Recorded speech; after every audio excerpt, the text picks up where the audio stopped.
Hi, and welcome to another floral still life painting with passion. Today's painting is called Lilies in a Ceramic Vase. Yeah. Today's painting is going to be probably a little bit tighter than some others that I'm doing for you. It's going to be on those petals. They're long and skinny. You know how lilies are. Has a lot of little detail in the middle. Well, let me show you the painting that I already worked up for you up here.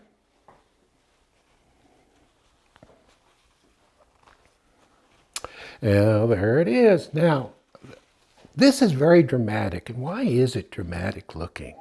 It's that dark background we have back here. We have some blues, sap greens. Look at the light against the dark. Notice the blue. Now, the blue is a blue-green, which complements orange or orange. It complements red or pink. I want to show you what you guys should have at home. It's called a color wheel. And this helps you to see what the complementing colors are. So there's red, and if you go straight across, green complements red, right? Or you have violet and you have yellow complementing. So it just makes it a lot easier for you guys to tell what colors complement each other. That's why in a painting like we have up here, I have pink, or let's just call it, it's in the red family, it's very warm, and I have it against a blue-green background, which makes the pinks look pinker and the greens look greener. Now say you wanted to gray a color down. Well, there's many ways of graying colors down, but one way is to take the complementing color and just mix it in with the red, or just the red into the green, whichever, and mix a little white with it, and you'll have a beautiful neutral color. Same with any of these. So you can pick these up online, order them, or go to your big box store where they have them. For years, I used to have my color wheel taped to the top of my easel up here, so until I memorized it. Yeah. Look at that painting. I love it. Dramatic, paint with passion. Love what you do, guys. Because if you love what you're doing, it's going to show up in your painting, and all that love, when people are looking at your work, it's all going to come back out. If you're just simply a mechanic and you're just painting ho-hum, and you're kind of bored, your painting's going to be boring. And people, when they look at it, they won't get turned on. It just won't have all this wonderful stuff happening. Look at the red for passion. Yes, I like to sneak red in to most of my paintings just to give it a little punch. But look at the yellow, little guys up here, a little surprise. Yeah, things happening. This painting, I might, in the painting I'm going to do for you guys, I think I'm going to put a bud up in here. Yeah, but when this is photographed for you, you'll see the bud up in there. But right now it doesn't have it. It's going to be something that I'm going to add in later. Now, I'm going to step in front of you here for a minute. I didn't have these lilies to look at. I had the vase, I had these little silk flowers, but I didn't have these. So what you can do, Kathy is really good. She's the photographer in the family.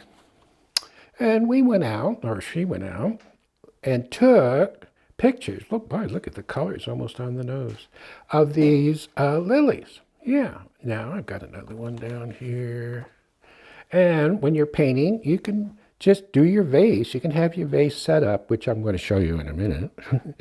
And then use if you don't have the real lilies, use your photographs. But of course, it's better to have the real guys if you can. There's another one there. Okay, now let's take a look at the setup.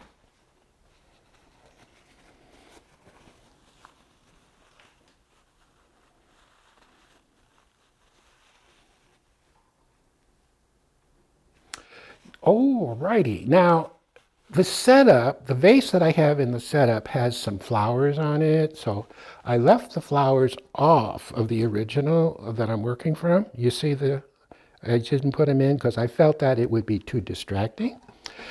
The lilies, of course, they don't match the painting I'm doing because yesterday I went out and bought some lilies. These are the real guys. And when I brought them in, Kathy was looking at this morning, and she said, "Gee, those buds are cool."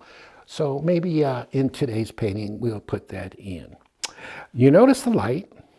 Now, the lights we have in the studio are canceling out this light that I have. But when the lights are dim, this will put a very dramatic highlight right on that vase. Again, I left off the flowers on the vase because I don't know, I thought it would be distracting, but looking at it, it's not too bad. So, in the background, we have, you can pick this cardboard up, backdrop from, I got mine at Staples, but you could probably find it in any one of your big box stores, or you make your own. It's just a trifold. If you make your own, get some black spray paint and just spray some cardboard black and set it back there. There is a drape back there, but we won't be using the drape. It's just mainly just for color. You'll see how that happens. So, and the clamp-on light you can pick up at any hardware store, a little cheapy light. Make sure it's the kind that has a nice clamp on it for you guys to clamp it to the side. Because it really is important for you to get the bright light. It gives you your lights, and it gives you your darks. It gives you everything. Yeah. And maybe you wouldn't want a vase in a painting. You would just have maybe some lilies laying down, or some roses or whatever. But very important, have a setup. If you do take pictures of your lilies or roses or anything, make sure you take your pictures either early in the morning or as the sun goes down. Never in the afternoon. In the afternoon, you won't get beautiful shadows, but you will in the morning or as the sun hits your flowers at an angle. Remember, when you're painting, you can always turn these at different angles or turn it upside down like that one. You see? And paint it. Yeah. Good stuff. Hey, I like that one. Notice how, this is a good example of how a blank area balances off a busy area. See, our vase is all the way over on the side. Now, if we were just to come in here with maybe a couple leaves just coming out, that would be a beautiful painting just as it is. You don't have to have your vase in the middle of your painting all the time. Even in this background, in order to get a little more balance to your painting, we would probably take a little green, orange, whatever, and play around with it back in here to balance your painting. Really cool, kind of orientalish. Yeah, I like that. Maybe I'll... Boy, I tell you, painting is wonderful. Take pictures of your painting, stick it up on your, photograph it on your, and upload it on your website, and on your computer, and blow it up. And you can even crop it and move it around. It gives you ideas. It gets your imagination working. Yes. Okay, let me take this one down. And I'll put it over here where I can see it. And let's talk about, we've got little stuff on it here. This guy. Now, you're going to be able to have a pattern which you can use some white graphite, and transfer your pattern onto your canvas. Now, what do I have on the background? This is just black acrylic, and it's dry. And then your pattern goes on. Boom. Why do I use black? Well, for several reasons. Oh, I got some stuff on there. One, I like the acrylic seals the canvas. Now, I like to give it 2 or 3 coats, whether it's black. Sometimes I use acrylics. You'll see some shows that I do where I use acrylic and I play with background stuff. Create. Have fun. Paint outside the box. So the black seals the canvas so your oil, when it goes on, will flow nicely across the surface. A lot of folks ask me if, because on some of my shows on PBS, I put linseed on there. I only did that because they only gave us 27 minutes. So I had to have something back there to wet it down so my paint would move around. So I don't use linseed all the time. I do use linseed in here. This is 50% linseed, 50% odorless terp. That's what's in there. 50-50. Okie dokie. What are we going to do? We're going to start with that vase. Oh, before we do that, let's take a look at the palette. Look at the colors. Don't you love paint? It's still amazing how you can mix one color with another and you end up with something else. You know, back in the old days, like Rembrandt, they didn't go to the store and just buy a tube of paint. They had to mix it. And they had apprentices that would do all the mixing for them. They'd have to put the powders in, and this was all ground in, all in Holland. They would have the windmills would be going around with a big stone. Kathy and I went to visit that one and saw that happening. Maybe we could show some video of that. But, and watch the big stones going around churning up the stones and stuff that makes all this pigment. Really interesting how they did that over there. Anyway, let's name the colors. We have ultramarine blue, way up here at the top, alizarin crimson, cad red light, a cad red medium, orange, cad yellow medium, cad yellow light, phthalo red rose, my color, whoop, I'm off your canvas there, screen. Phthalo red rose and white, violet, beautiful violet, yellow ochre and white, which we're going to probably start with that on our vase. A color called ice blue. You're probably not familiar with that, but we'll give you more info that you can download when it's ready. Sienna, black and white with a little touch of ultramarine blue. And we're going to use that for the dark on our vase. Chrome oxide green, which is just the color of leaves right out of the tube. Turquoise, and back to ultramarine blue. The palette I'm using is a gray palette, though you could use a white one. I use disposable, so at the end of the day, I can just tear it off, transfer my colors to a fresh page, and off we go. I do have something off camera here. This is just odorless terp in a jar for cleaning. In between colors. You have to keep your brush clean, guys. Now, what we're going to start with, let me see what we're going to do. I think we'll start with that vase. I'm going to take a filbert. These are synthetic brushes, by the way. A filbert, about a ½ inch, something like that. There's no numbers on them. People always ask me, what number is it? You can't go by numbers because every manufacturer puts different numbers on their brushes. So you have to go by the width, how wide it is. And I say that's maybe a little less than half. We're going to start with that vase. Now, on my palette, as I mentioned to you, we're going to take some ochre and white. Ochre, yellow ochre, and white. And we're going to take that and place it right here. Pretty bright, isn't it? Yeah, that's why I like those black backgrounds. Cool. So that background's not going to stay black, and we'll get into that in a minute. Now, in order to block, see, light goes through your color, hits what's underneath and comes back out. Now, because we have black back there, light's going to go through our color. It's going to hit the black and come back out. Now, if we put our color on thin, the color coming back out will make this look darker.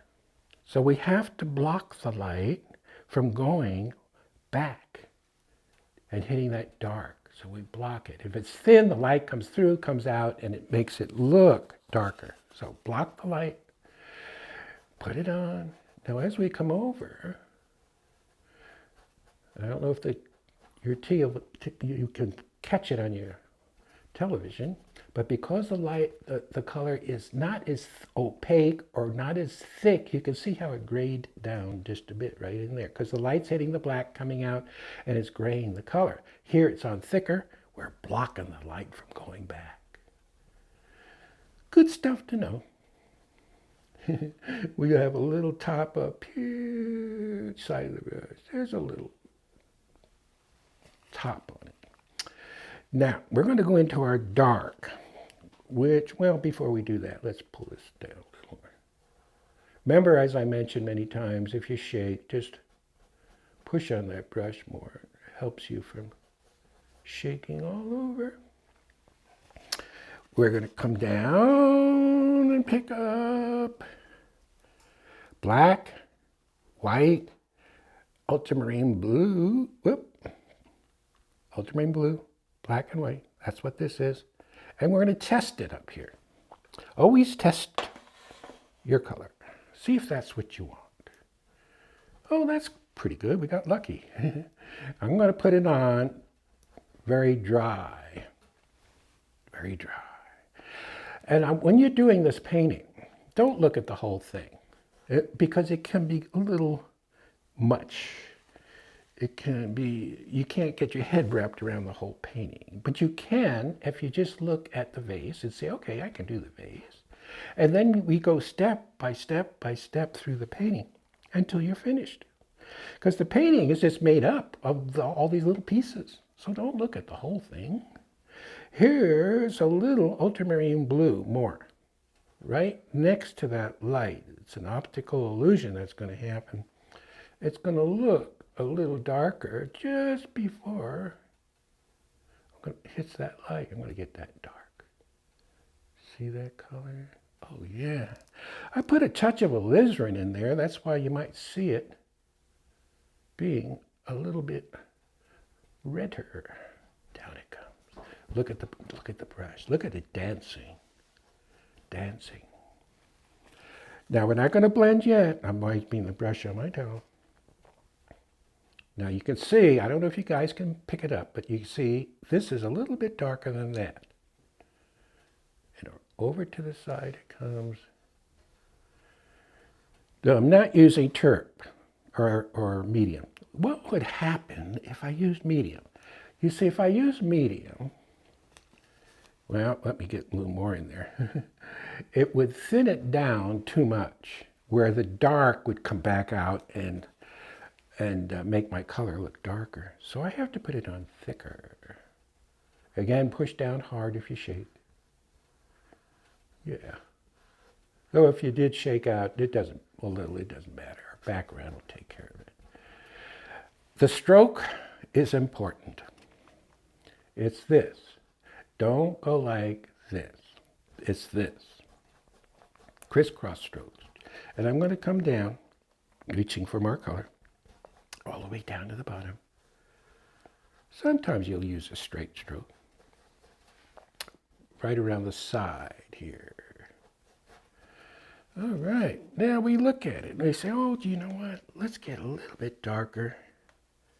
I'm going to take some crimson, an ultramarine blue, probably 50-50. Boom.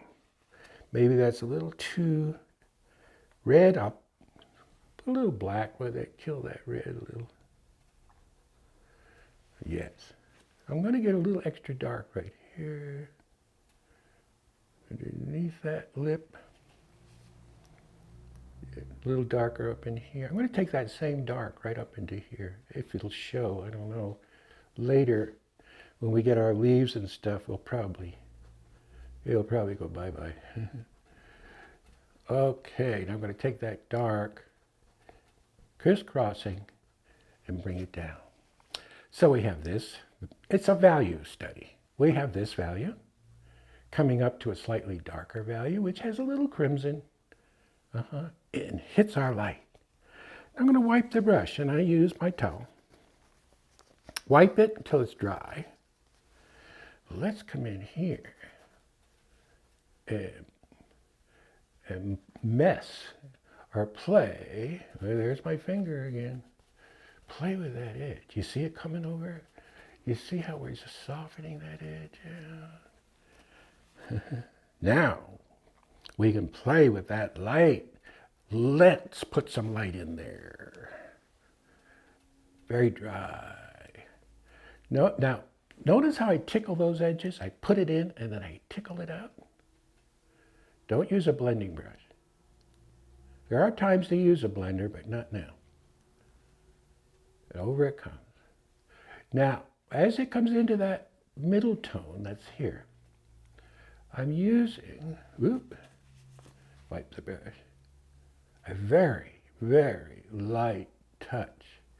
But you can see the brush just moving in different directions.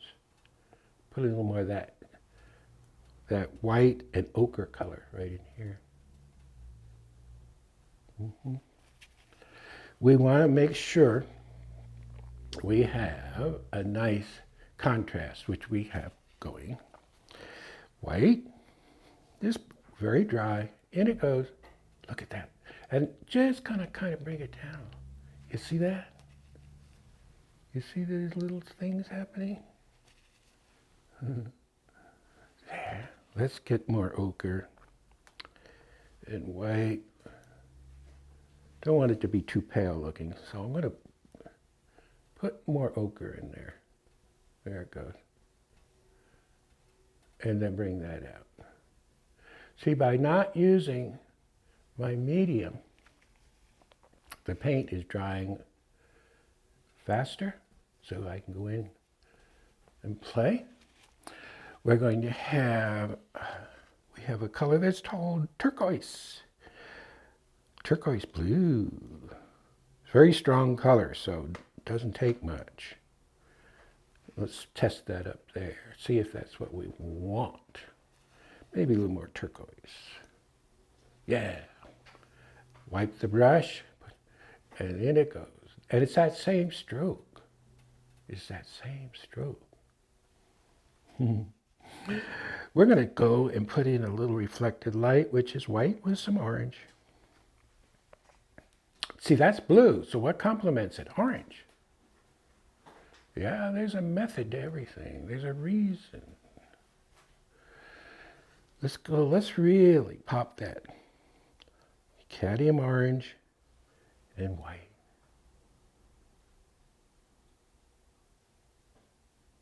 Yes. Wipe the brush. Don't forget to wipe. And tickle that edge out. You see it blend? You see how that reflected light works?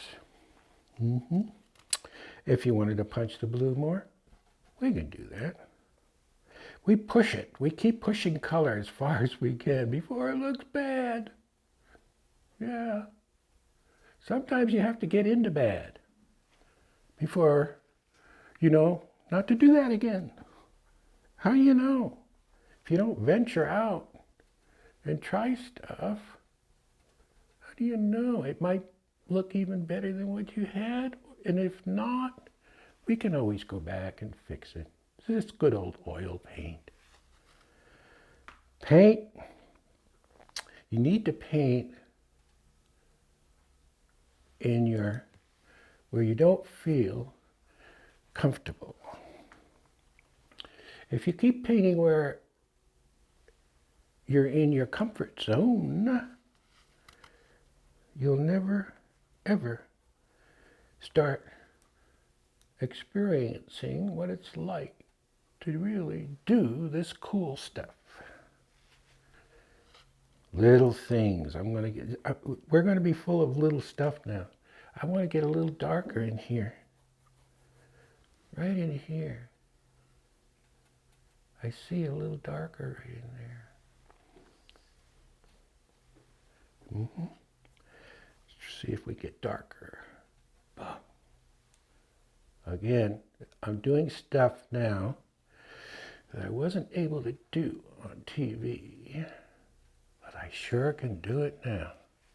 Can you see how that extra dark is working? Can you see it? Let's go up underneath. Yes. Let's get a little darker down here. We have some wonderful white flowers going in down here later. And it's dry. Ultramarine blue. Maybe some crimson. Ultramarine blue, crimson.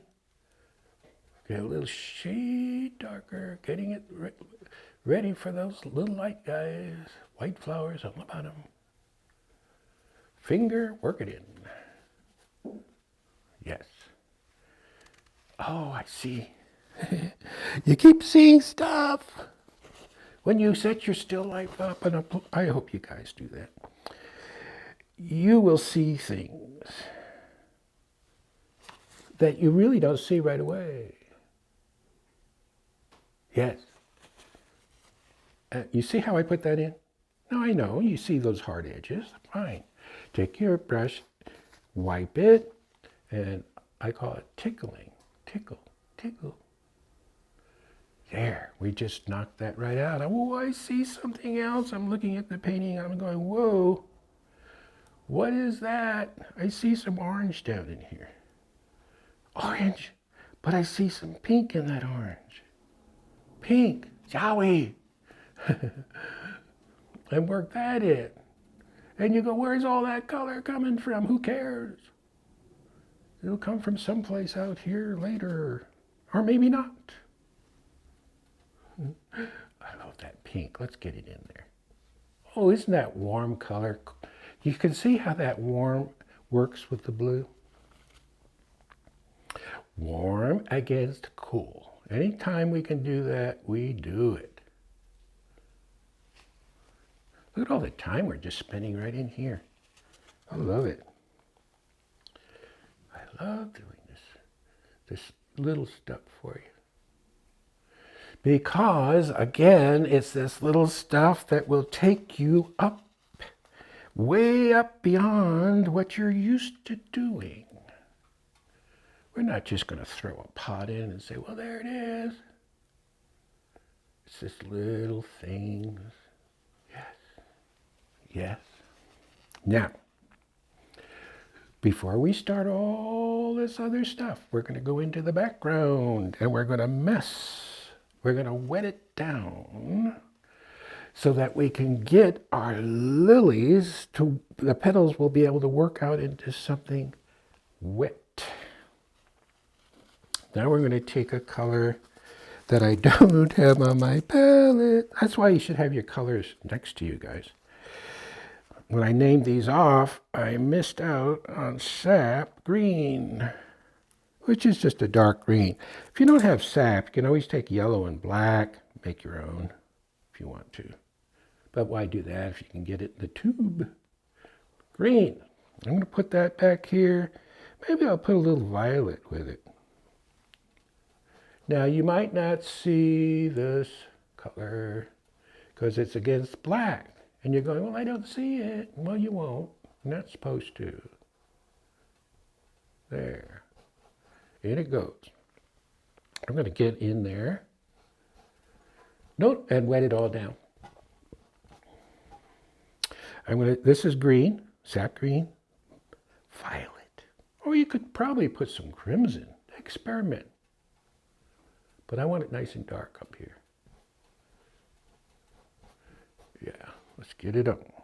I'm not using a big brush in here. I'm using my little, it's a little less than a ½ inch. Right up next to your pattern. And you notice my strokes are crisscross, leaving a little texture. You can't see it. You will when the lighter colors get on. So I'm almost working black against black, and you guys can't maybe see it too well. But you might. Today's technology and these high-def cameras, boy, picks up everything. Actually, sometimes it picks up too much. I remember when I was doing television, And they have these big cameras with the big lenses, and they would come in real close, and it would pick up the texture of the canvas, and it would fight what I was trying to do. So sometimes technology works against you.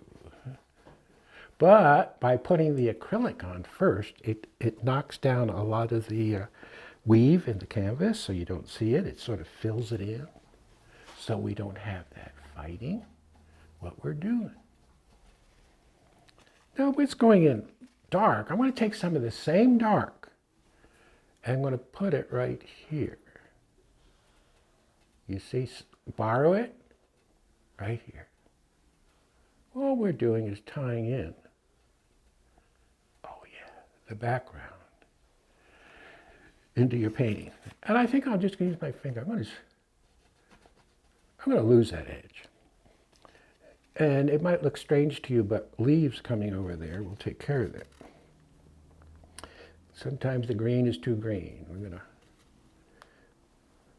You're always going in and changing stuff. Very seldom can you put a color down and you go, oh, well, that's it. It doesn't work that way. The beauty of this whole thing is just going in and playing with the color, messing with it. Learn to mess.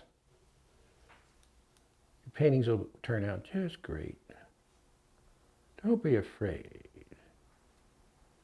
to express. Try things. Try this reflected light. I'm going to switch over to a larger brush. This is going to be about, whoa, it's a monster. It's a 1 inch. And we'll take our green. Let's put some crimson with the green.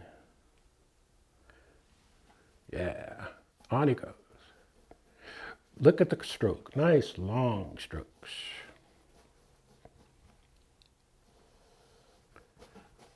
And we're going to wet that down. Now you're saying, well, if you're going to put your dark back there like that, what's the sense of painting your canvas black if you're just going to go in and make it dark? Well, if I had white canvas back there, I would have a very hard time getting this dark to cover. I would really have to pile the paint on thick, and I don't want to do that because I have stuff going in here and I wouldn't be able to get it on if it was all thick back there. So that the black is on there to help me get this background dark. To get it, actually, the reason it's going on is just to wet it down so I can play back there.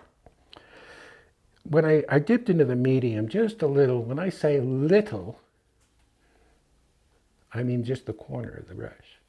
Now from time to time, you might get a little glare happening, I don't know, up in through here.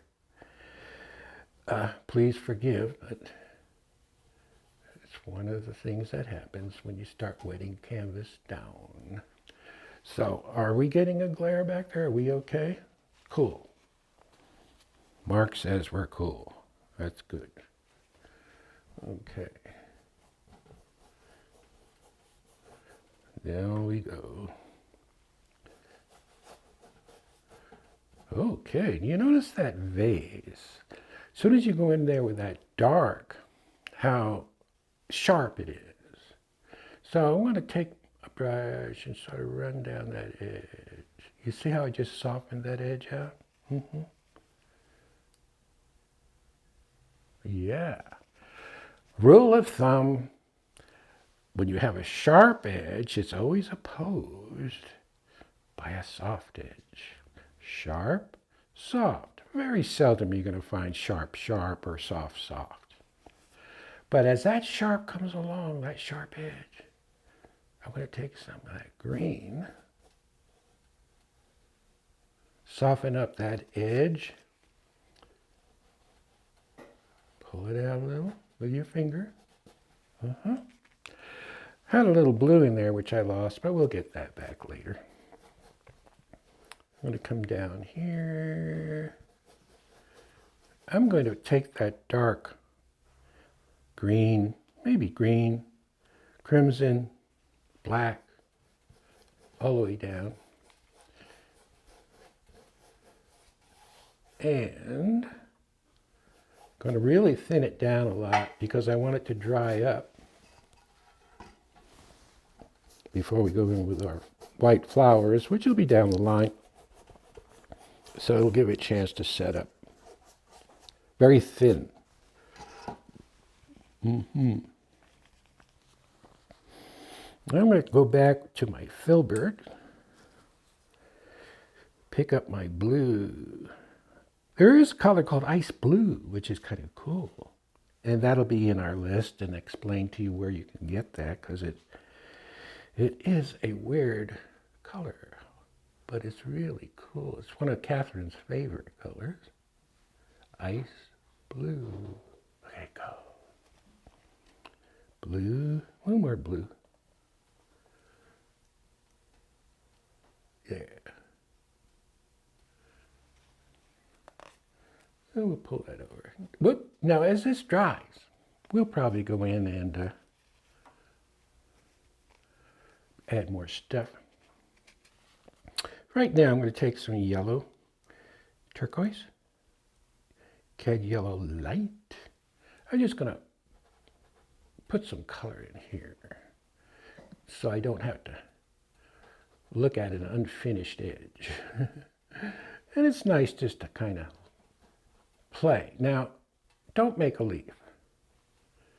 No leaves, it's just color. This is fun, because if you start in with leaves, everything, here's a leaf, there's a leaf, everything gets so tight on you. Too tight. As we come down, we're going to get looser and maybe cut in front of there just a little bit. Kind of feeling our way through the painting. Now, coming on up, we're going to take some blue, turquoise blue, and yellow. Boom. Let's put some blue in there. Turquoise. Boom. I know, no leaves. We might leave that little sharp edge there to show the top. And it really cuts in a little right there. Let's see if we can get that cut where it comes in and then goes back out. There it is. Okay. Yeah. No gold trim on this one. Yeah, we're going to get this up. Notice the brush. I know. Crisscross. Just get crazy. We're just playing with color. Everybody wants to go in and put leaves in right away. Nah, don't want to do that. Up at the top, I'm looking at the painting going, what do I do next? Little color up here. Notice no leaves.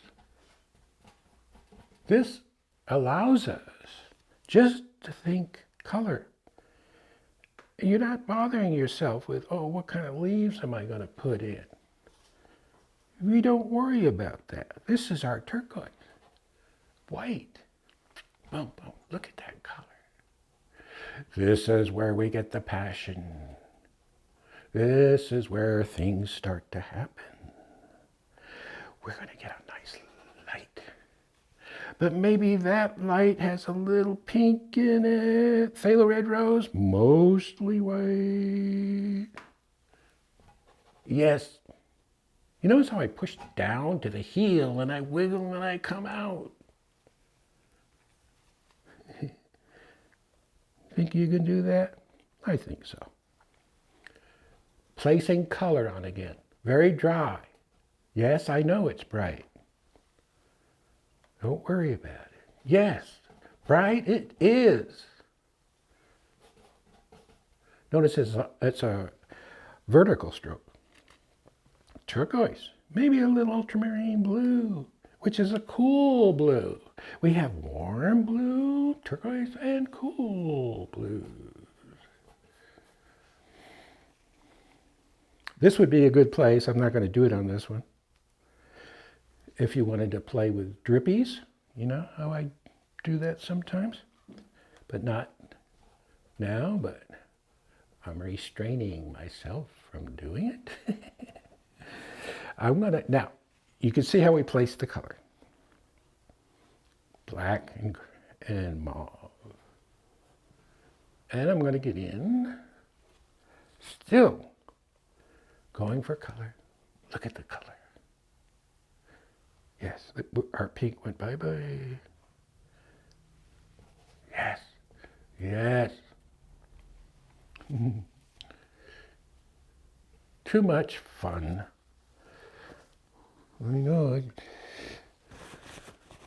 Nobody sees all the battles we fight in different areas. And some battles we win, and some battles we lose. But in the end, we win the war. And nobody sees the little places that didn't quite come off. It's okay. They don't need to see it. Here's this 1-inch brush again. Again, the amount of pressure you use, very important. Here I'm just using light pressure. And yes, not every painting you do is going to, if you're doing the same painting again, it's not going to turn out the same. Now you guys get photographs of the finished work. It's not going to match exactly. I'm not going to spend time trying to match it, waste your time. Someplace in the ballpark, and the approach is the same. It's the approach that you care about. Let's take some of that blue over here. Oh, yes. And notice, I'm just going to leave. Don't blend everything.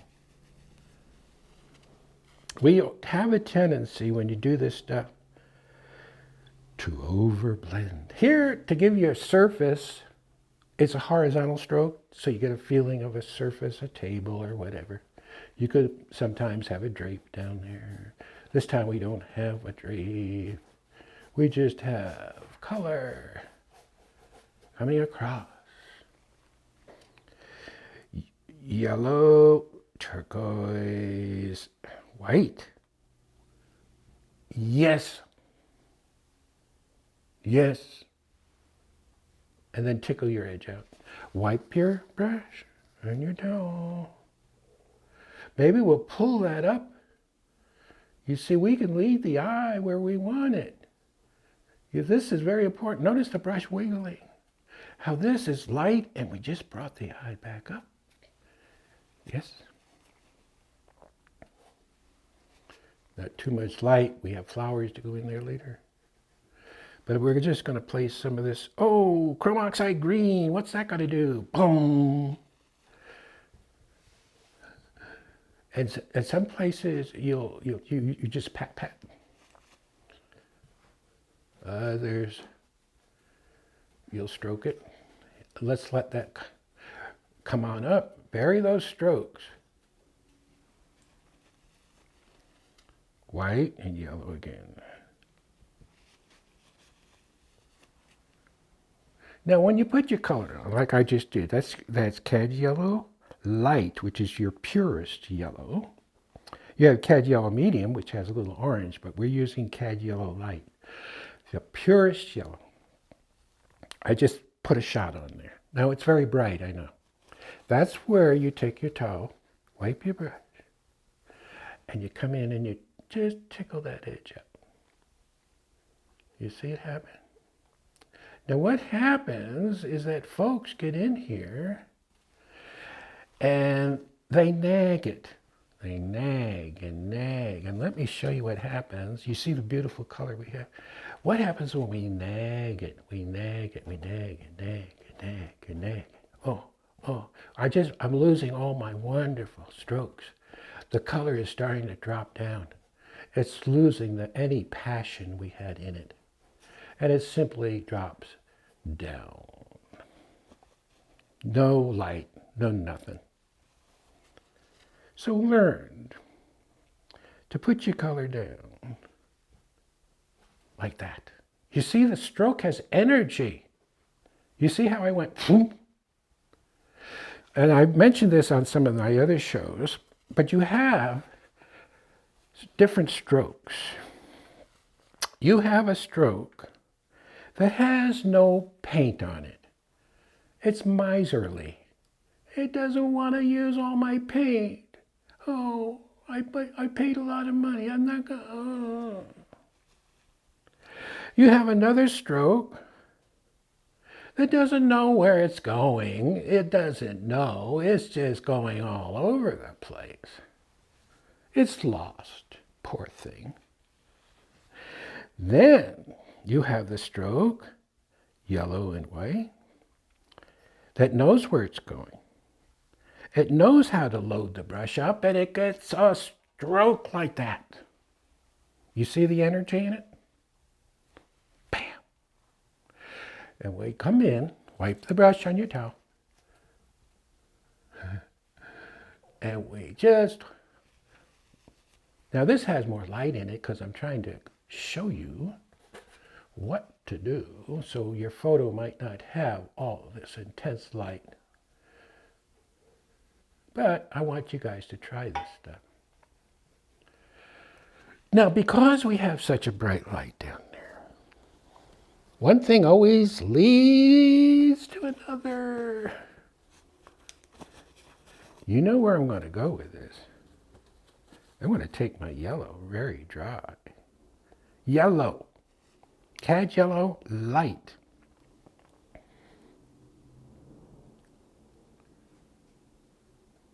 Yes. I want it lighter.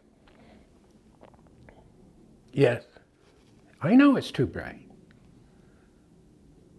But that's where you work it in. This is where the magic happens. That's where the magic happens. And if it's too, watch. You see how I pull across and it sets it in? If you want to become a better painter, if you're tired of everything looking the same, you owe it to yourself to do this. There's that yellow going in. Maybe right there got a little ragged. Yeah. Maybe we'll take our white and yellow and just, oh, look. Can you see the extra light that we just put in there? Right in here? And maybe we'll take our blender and just hit it. Okay, well, I'm going to stop for a minute, and I've got some other colors I'm going to put on my palette, and I will return shortly. Okie dokie, let's start in with our background on the top, and I'm going to come in here and take some beautiful turquoise. And I'm going to take that color with my 1-inch brush and add. Now remember, this is wet up here, remember?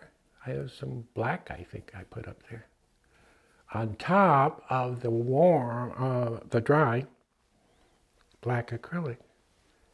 And on it goes. So don't paint the whole thing in blue, but we're going to have some areas that are going to have this turquoise. See? And some areas we're going to go in with the ultramarine blue, that's warm, that is cool. See? And some areas will get darker coming across. Actually over here it's pretty dark, but we'll just a hint of blue over here and work it in. Don't want it too bright, especially up here in the corner. You never want a bunch of light things going on in the corners.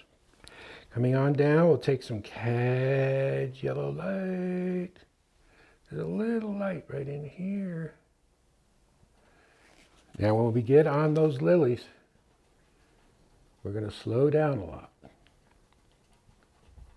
So unlike a lot of the paintings I'm doing for you guys, this will be a little tighter.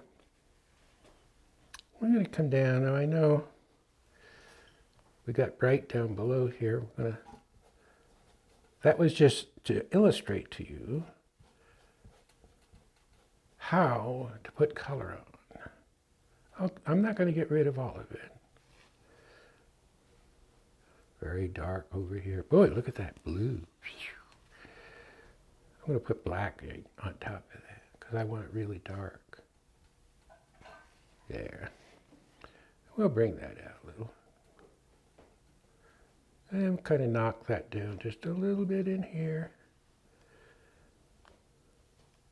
Black and crimson. We'll bring our dark up. Still keeping our light in there.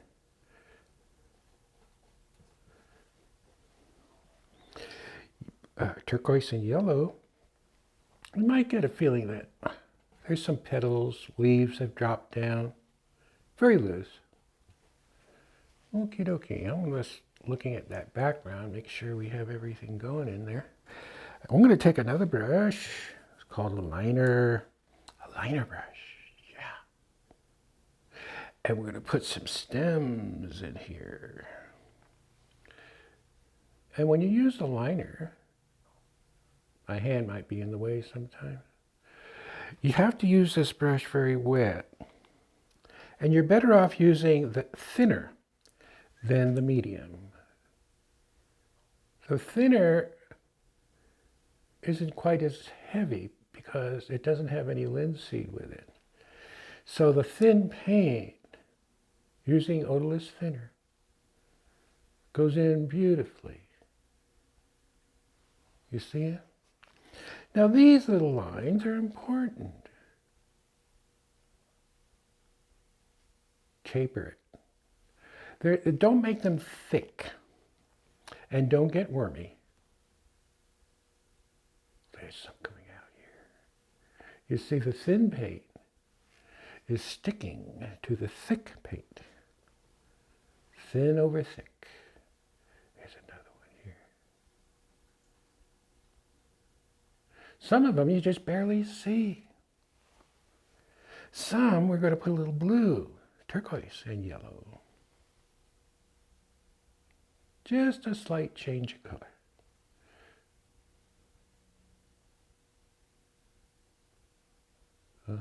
See it? Cool. We have another one.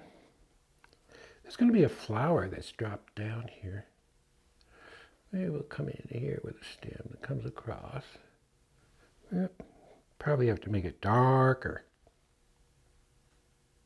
And it's going to just kind of let it sit right there because there'll be a lighter, beautiful leaf on that, or flower. Using the liner brush, we can also indicate some leaves. Push down, wiggle, wiggle, come to a point, see? It's not just the big flowers that make your painting. It's the little stuff. You see a lot of paintings where they just show a bunch of big flowers. But there's no substance to it. And you get tired of looking at it because there's nothing to look at. You got a couple big flowers and nothing else. It's this little things. Kathy brought up a good point a little while ago, that when you guys are setting up your setups, you could put a lot of your own personal stuff in there. You know, maybe down here at the base, you would have a little cup or saucer that maybe somebody gave to you years ago that maybe means a lot to you. You could paint that in. Wouldn't that be so cool to do? Or give as a gift to somebody. You know what? It doesn't matter how good, how bad your painting is. If you're going to give a gift to somebody, what better gift can you give to somebody than something that you've painted? Something that comes from your heart. Not something you bought it in some store. It doesn't matter. People don't care how. They just care about the fact that you ever thought of them to give them a gift that comes from the heart. Yes, way up here at the top. Well, I think we might, well, just before we start our lilies going, it's so much fun to get this little stuff in because it makes the painting. Take your time. See these little light shots? You see? You see this stuff that I'm putting in, it's like, you ever see a diamond and you put a light on a diamond and how it shimmers? That's the beauty of a diamond, the way it reflects light. We're putting the little shimmer in that diamonds have. Because what would a diamond be like without that little shimmer that comes off? And that's what we're doing, guys. Passion, very important. Yeah, I know. I know. Let's get on those lilies. I'm going to use a brush that's about a 1/4 inch brush. And I think maybe we'll start with this guy way up here. Now you know we work from dark to light. But in this case, we're going to take a little orange and cad yellow medium before we start our colors going. Whoa, look at that color. Pops. That's cad yellow medium and orange. Cad yellow. Now, as that color orange comes out, let me show you this color wheel again. There's the orange we put on. And where are we going? We want it to get lighter. Do we add white? No. Look at the yellow. We add yellow to it to get lighter. All right. That's why it's important to have that wheel. Yellow with some white. Boom. Wipe the brush, and we're going to pull that out. And we'll just kind of let it sit there. Maybe we'll put a little more orange. Let's take a little touch of red. And bring it out. Now I'm using a 1/4 inch brush because we have a lot of detail to go into these guys. And you'll see why we have that color there in just a minute. We're going to take some alizarin. This is our dark alizarin. And we're going to just go petal by petal. Now this alizarin is pretty dark. You might not see it. Kind of pulling it down into that color we just put on. Alizarin. No medium. No nothing. As it comes up, it's going to have a little orange with it. Very dry. You're going to find it's very forgiving by not using any medium or terp. Now, as that comes out, we're going to take our phthalo red, rose, and white. Aha, look at that color. And the petal maybe comes out and back down a little. Again, my hand might be in the way sometimes. And it comes around and turns and then comes back.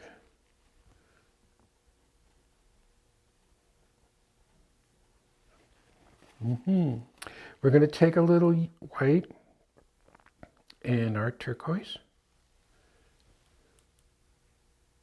Probably picking that color up because we have so much blue in the background. And a little dark because there's a little curve over here. It kind of curves. I'm going to put a little more orange and yellow together. Testing color. And you're always testing to see if it's light enough or dark enough. A little more red in that dark area. And basically, every petal we do is going to be basically the same. There is a little vein that comes up like this. Maybe we'll get a little darker with it.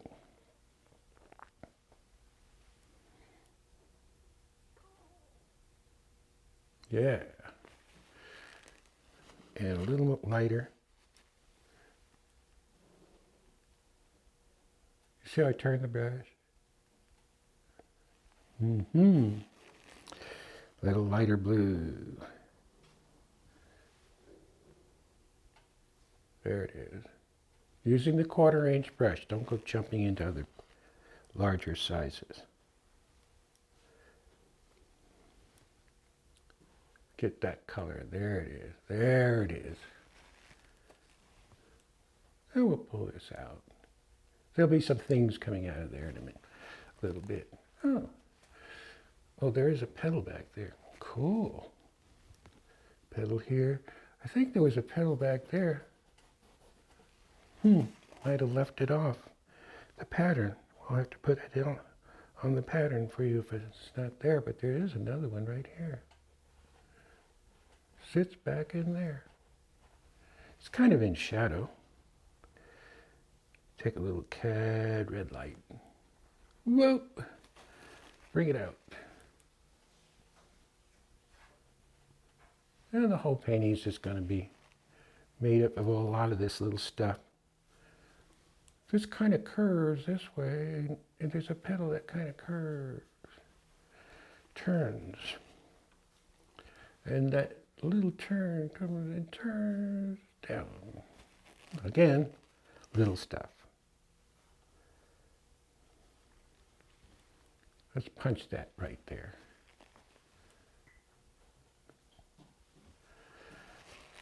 And we'll go, now we're just going to go from petal to petal. Orange. Look at your photo. Because it's all going to be right there for you to see. There's another one. Now, if your color doesn't quite match what I'm doing, it doesn't matter. It really doesn't matter. Whoop, am I on the wrong petal? No, I just didn't bring the color in far enough. Okay, there's another petal back there. That one has sort of a dip to it, kind of goes in like this and then out. Got a little spot right there. I'll just bring our background in.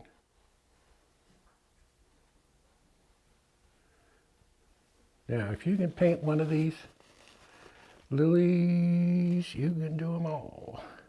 Because we're doing the same thing. There's a little turn right there. Maybe get a little more color in there. Don't rush the brush.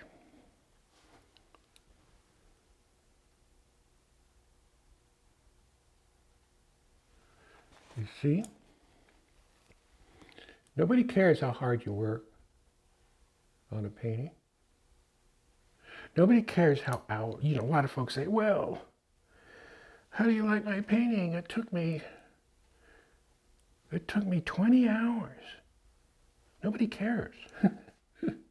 All they care about is the finished result. And many paintings that are done in just 5 minutes are better than paintings that have been done in 5 hours. Not the amount of time. It's the amount of passion you have in. That's why we call this course Painting with Passion. You see the yellow going in. Again, working dry. It's a great way to work. Who knew? I'm going to get that little edge right there coming in. And sometimes you're going to have to let your paint dry because we're on top of black, you know, in order to get extra stuff happening in there. I'm going to put a little dark right here. Again, the crimson you can't see because it's so dark. Now this particular lily has light edges to it. So we're going to first get our color going down the center of the petal. And then it has sort of a pink. That's phthalo red, rose, and white. Sort of a pink outer edge. See? That you put on. Bring it on in. And just take, don't pile your paint on, but kind of come in and out so you get that little frilly edge to it. You see? Then there's that little blue and turquoise. Watch me come down and out, and then you see how I wiggle that? You see that edge? Is that cool? That's cool. And don't forget color. I'm going to take red and orange because if you when you first put your crimson in, it's not going to have this wonderful bright color in there. And one of the nice things about the lily is that it has a lot of nice bright. Many times when you paint your lily, you will put in brighter color than what you actually see. We sort of help nature along. Crimson again. There. Now, right here, there's a little kind of a curve like this. And by curving it, we set that bright color into the center of the flower. And there's a little vein that kind of comes out like this and turns. I think we'll just place our other darks in there too. While we're in the neighborhood, I'm looking at my paintings. That's why I might hesitate from time to time here. Yeah. Oh yes. You see how wonderful it looks with that bright color? So what we're doing, what you want to do, guys, is you lay everything in. It doesn't mean that when you lay a petal in, you're finished. And maybe you'll go on to the next one. Because you have to get a feeling of the whole flower. Phthalo red, rose, and white again. You see that? And we're going to take out and in, out and in, out and in. Get that edge.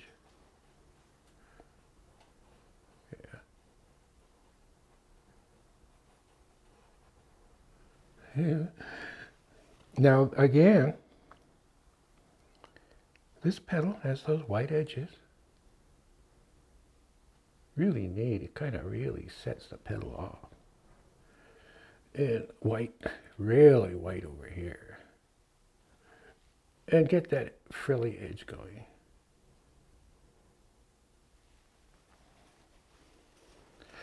Let's pop that orange in there. Boom. Maybe phthalo red, rose, and pink makes a pink. Yes.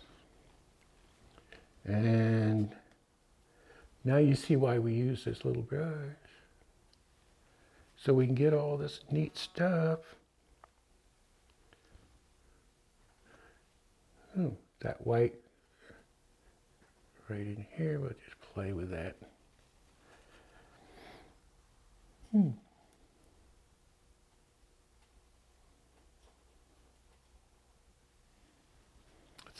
It's a neat flower. Just takes a little time to get it in. Now I'm going to put some green next to all that wonderful pink red, because remember, green is the complementing color, which will make our flower look so much better. by making the reds look redder and the greens look greener. Okay, sap green, touch of mauve. We do have a little guy that comes out of here. We can put him in now. Comes out of there. And we have to kind of cover up where it goes into the center. There. It'll have some stuff on there, little things coming out, because I see them. I have the real ones to look at. There a few. I'm looking at the painting. I might have to add some to the original. Let me look for my brush, my little guy. I really like these little, you see these little dot dots? There's some of them showing. See? Yeah. It's called artistic license. Not too many of them showing, but just a few. Adds a lot. Not too many. Now, why don't we have a nice big one? A large petal drooping down. That's where our crimson comes up underneath. Very dark. It comes down, not all the way down. We're going to pop our color. Cad red light, orange. Cad red light, orange. And this is going to be a petal that's up in the air. The side of the petal is up in the air. Turned up. This is reflected light that's underneath it. We're going to take our crimson. Anytime we can get a petal flipped up, it really adds a lot more interest to it.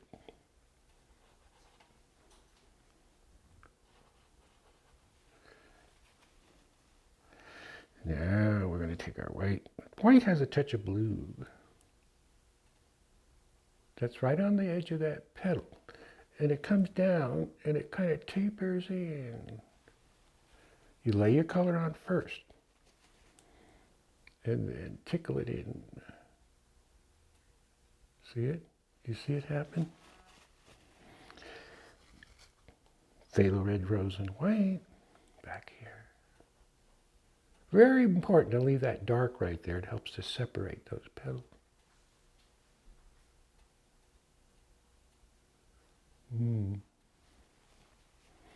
Coming on down, there is a change of color. Turquoise and white. Right in here. Maybe a little more turquoise. Lay it in there. Wipe your brush. Ooh. Now look at there. We got some green from the background in there. Da, da, da, da, da. How did that happen? Every once in a while, things are going along really cool, and then zappo. We'll get a blue in there. Work it back. A little white, more white, right in here. Neato. Yellow.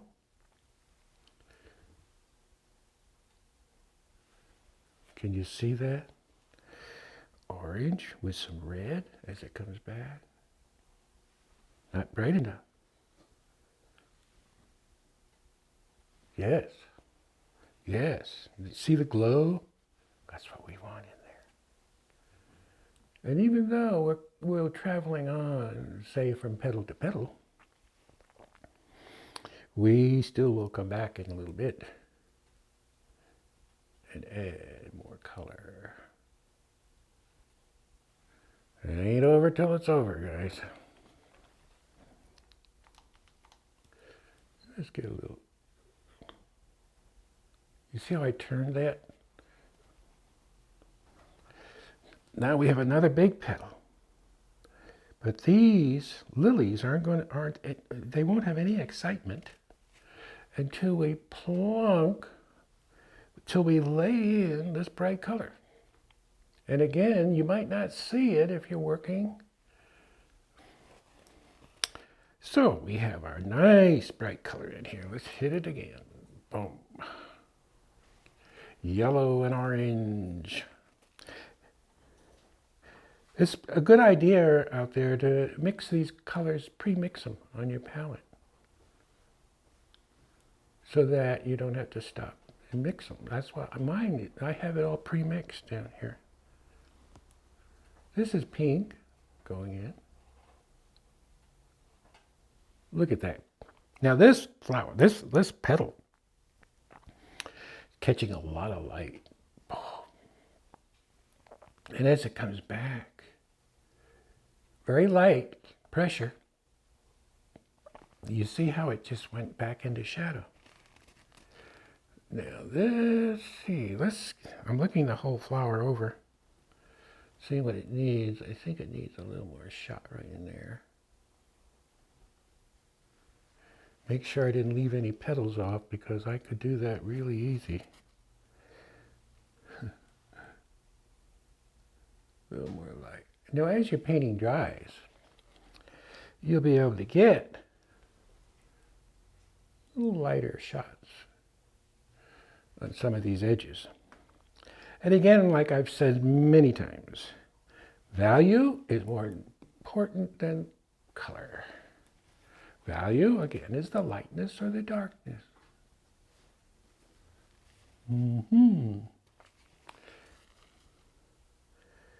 I want color spilling out of here. Yes. Yellow, orange, red. You see it? And just throw it in there. Throw it in very dry.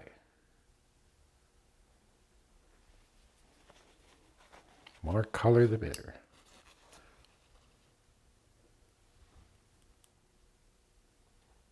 There's a little more in there. Put it in, but don't overblend. Here's a little yellow. Here's an example of not overblending. I'm going to put a little shot right there. You see that? And maybe I'll just tickle that edge out, but leave it. Well, see that one extra shot? Didn't get it. There. I see a little dark up there I need to get rid of. There. But you can put your lights on, like that shot. Shot. This goes on last. Remember, what you put on last is what people see first.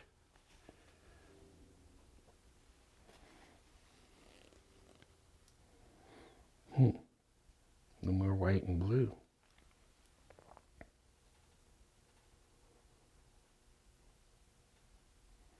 You never know until you just try this stuff. I want that to be lighter on the edge.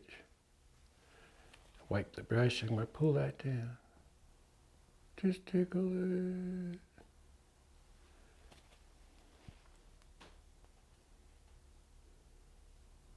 Yeah. Lilies, they take a little bit longer, but it's worth it.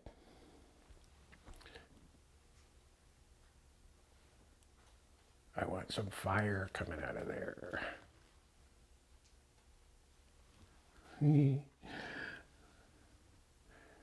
Yeah, you notice I'm going to take some dark, maybe black, maybe a touch of sienna. Black, black, black.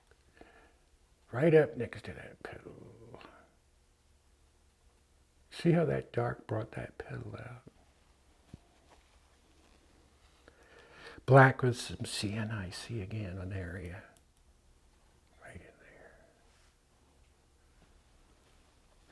Black and sienna. Sometimes it's not the petal that's not bright. It's enough. It's the dark isn't dark enough behind it. Because it's that dark that brings the flower out. Not that you don't want to surround the whole flower, because you would be fencing the poor guy in. Let's go on to the next one to the left. And what the beauty of this flower is, it never changes. The technique, anyway, it's dark inside. I'm just using crimson. Get it started. Crimson. A lot of crimson in this one. This one really has it deep in there. And when you put your crimson on the black, don't worry, it's not going to show that much. But put it on dry. Very important. All these little things that I'm telling you, it's going to take your paintings up to the next level. And I'm showing you a rather easy way of achieving some quality work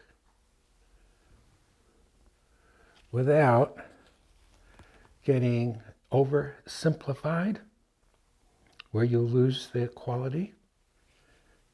You see so much of these flower paintings that are oversimplified, just to make it kind of resemble whatever flower it is you're painting.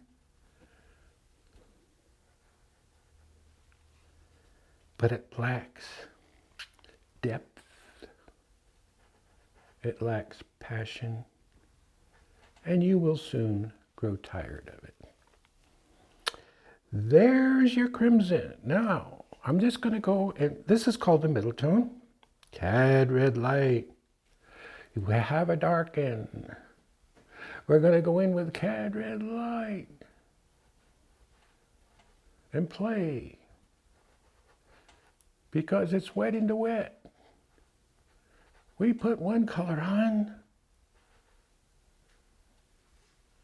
and we put another color on top of that, and another color on top of that. And then pretty soon you go, whoa, that's a cool painting. Remember, I told you this before. Take just one little chunk at a time. Don't try to do the whole thing at once. Or do a little and take a break. Yeah. Study the video that you're getting, the download. Play it over and over and over. Look at that going in. Here's some more in here. So I'm bouncing around.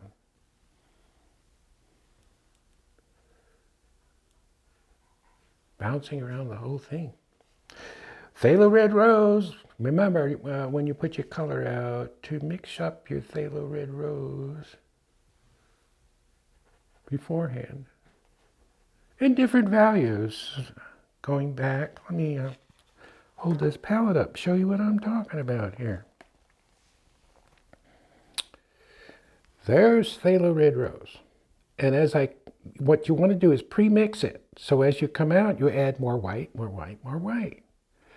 Now, when I came back to the back end of the phthalo red rose, I added some alizarin to it. Some alizarin. So I'm going from dark to middle to light. Yeah. So always get your palette laid out beforehand, before you paint, and make it happen. Make it happen. I'm into the middle tone. This is phthalo red rose and white. Oh, I already put it in there. Sorry. There's a little petal right here that's overlapped. Let's get that in.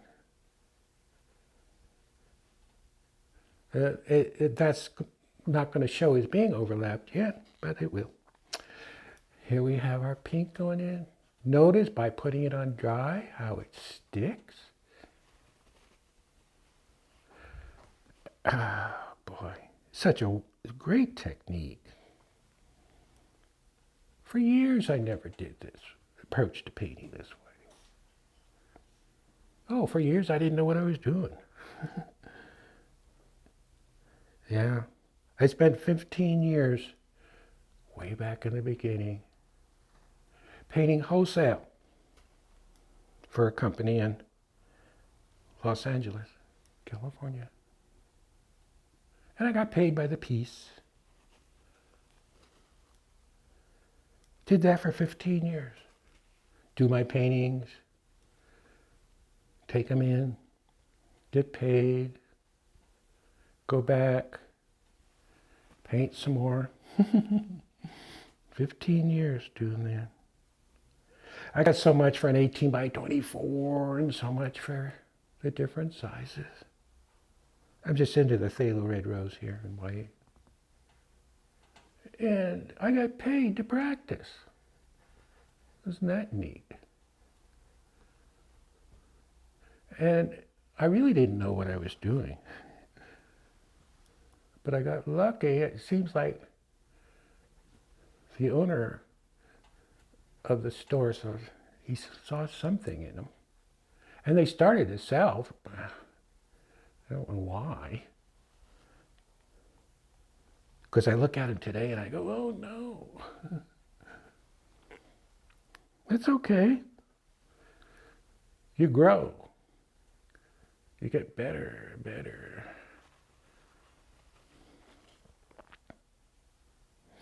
I used to have a nun, Sister Mary. She would take my workshops. A nun. She lived at the nunnery. She was actually a nurse all her life. And she always told me, she said, because we were talking about practicing painting, and she said, well, Gary, you know, there's practice, and then there's perfect practice. And I said, what do you mean perfect? She said, don't have people practicing the wrong thing over and over and over, and they never get any better. But if they practice perfect practice, they're practicing the right thing. And I said, well, that makes sense. So that's why when you're watching these shows I'm doing, I'm showing you the right stuff. There's a little, turquoise and white. Look at that. Can you see that? Can you see that edge? And I'm working dry. Oh. I guarantee you guys, practice what I'm showing you. Take your time.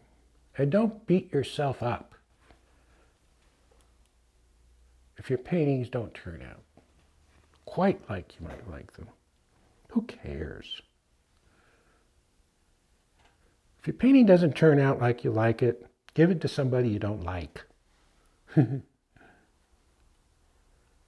But you will learn from everything you do. Paintings that don't turn out like you might like them, it's not that you're a loser. Everything is a learning experience. Well, if it doesn't turn out, you know not to do it that way next time. Blue and white. Practice, practice, practice. Perfect practice. You know, Sister Mary's not with us anymore. What a neat lady.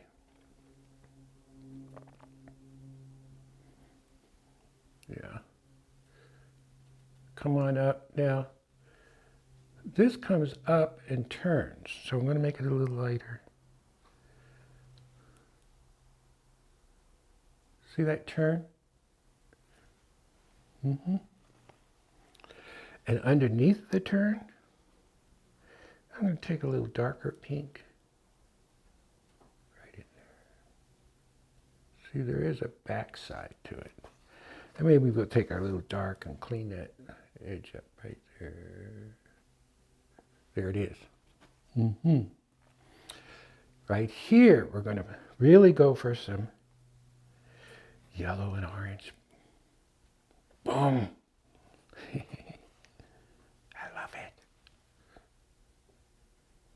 And you will love it too. As soon as you start messing with this stuff. Now, I've been painting, what? Longer than I care to remember. 45, 50 years. And this is all I've ever done. I didn't, well, I was a custom framer way in the beginning.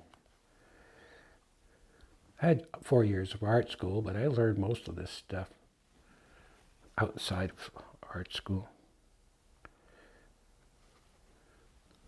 I was too dumb to listen to what teachers were telling me. So I started doing painting and selling, and I started selling on the side of the road in Del Mar, California, where my daughter Heather lives. She's a very successful painter.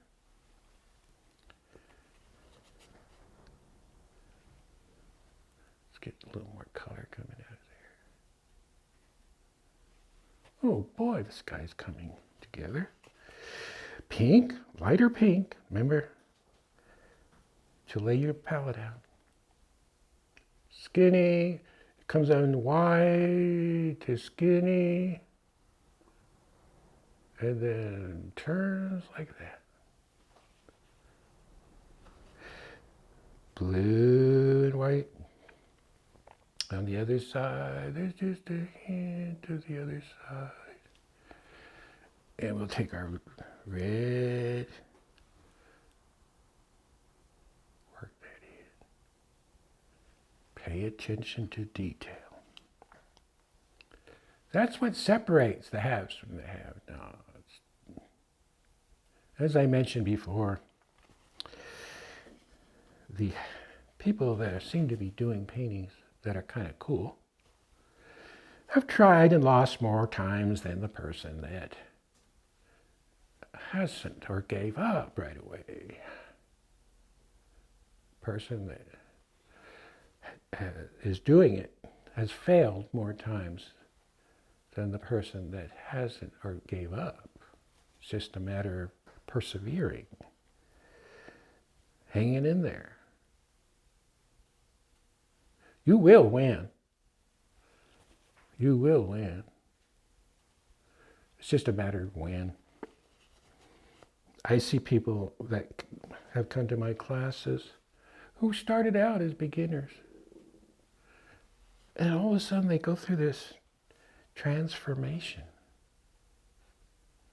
It's like something all of a sudden clicked, which is what happens. Something clicks. And I don't know what it is. I don't think anybody does. There's that little light top. Technique. What is technique? People say, oh, I wish I had a technique. Well, you do. It's just like your signature. Everybody has a unique signature. But don't go running after technique. Technique will find you if you keep working. And I know I show you this stuff. I sound like a broken record. But I want you to put yourself into this stuff. I know I'm showing you a direction to go in. And it's up to you to put. I can show you technique like I'm showing. But it's up to you guys to put the love into it.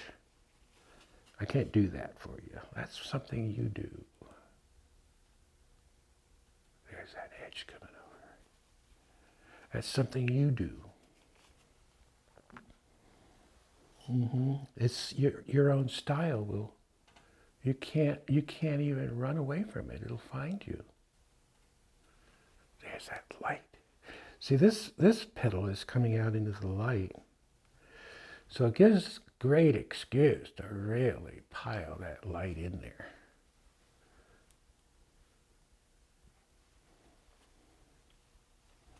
I want that yellow orange spilling out of here. You see it? Yes. Oh boy.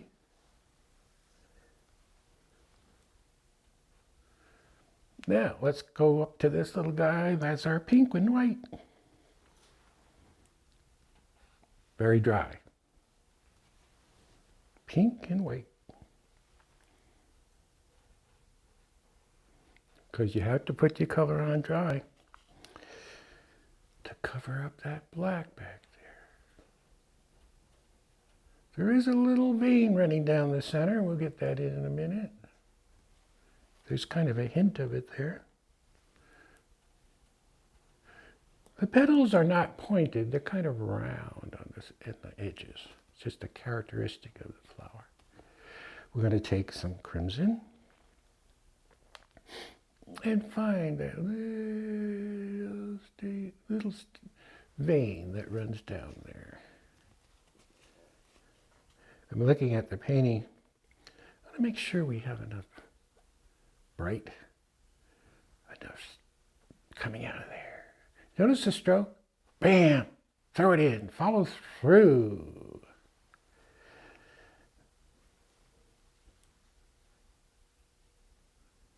You see it's this bright light coming out of the center that adds so much what we call luminosity. Luminosity. Luminosity. Sometimes you have to let your painting dry to really get that in there.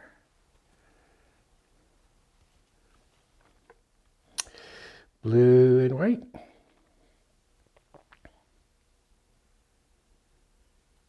See that little light edge?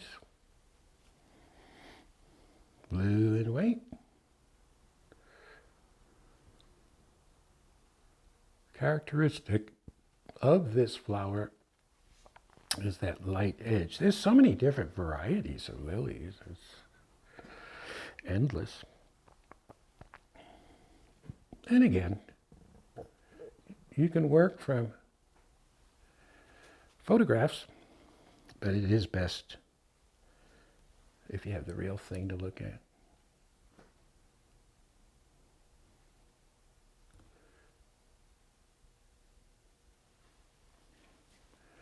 Alrighty, it looks like we're getting there. Take a little dark. I have a feeling it needs a little darker to help that flip up there. Yes. There is a statement coming out, but before we do that, I might want to play with something back there. So we might not want to get that in just yet. I see a little more of that green and turquoise. There.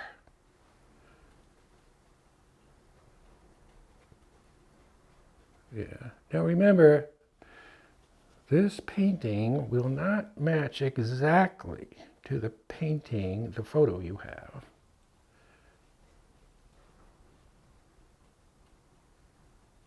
But it'll be close. Anyway, let's see what else. Well, that's pretty good in there. I think what we'll do is put a little yellow, orange,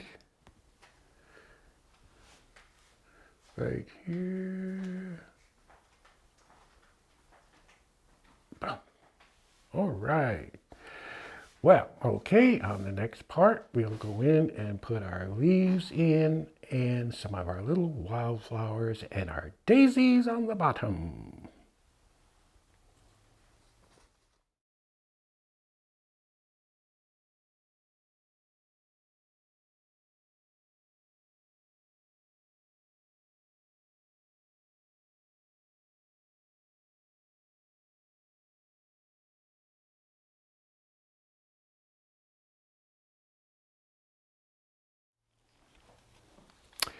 Now I'm going to show you guys a lily. I bought this yesterday. Oh, one of the petals went bye-bye.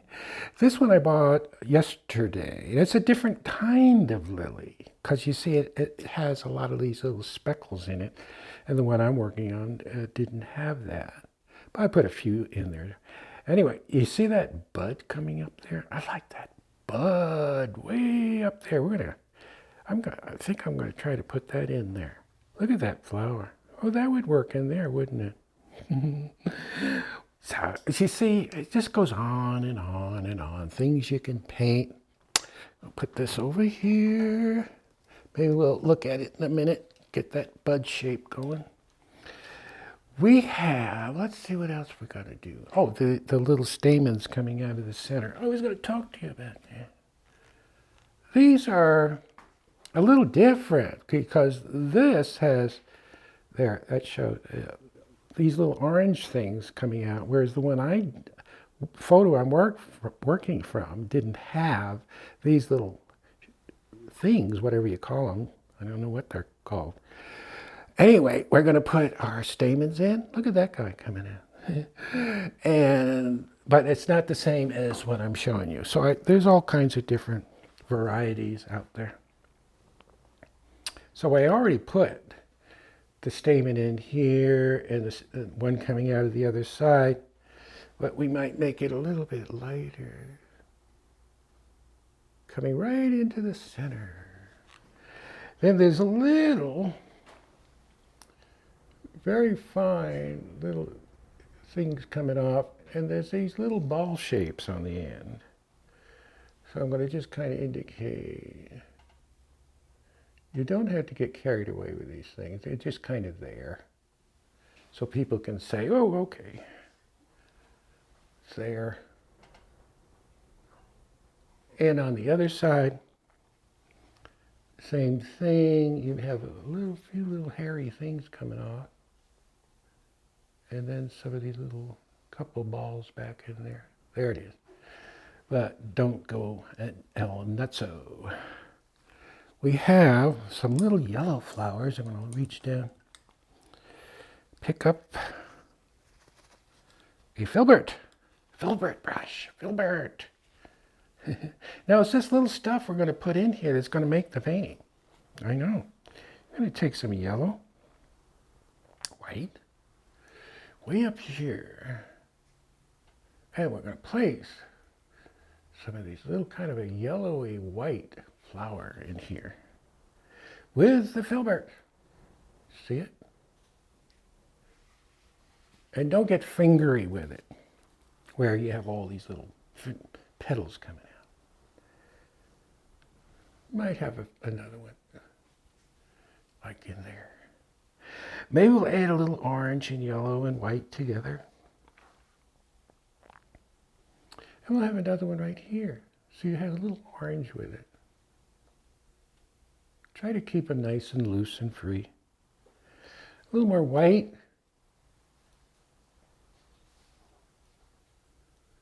Yeah.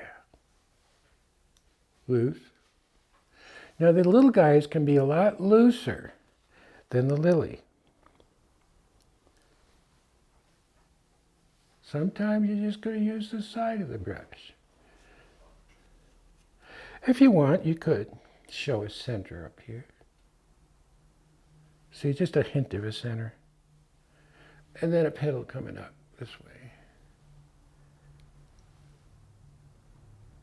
Yeah. All right. Now, oh, we have another one.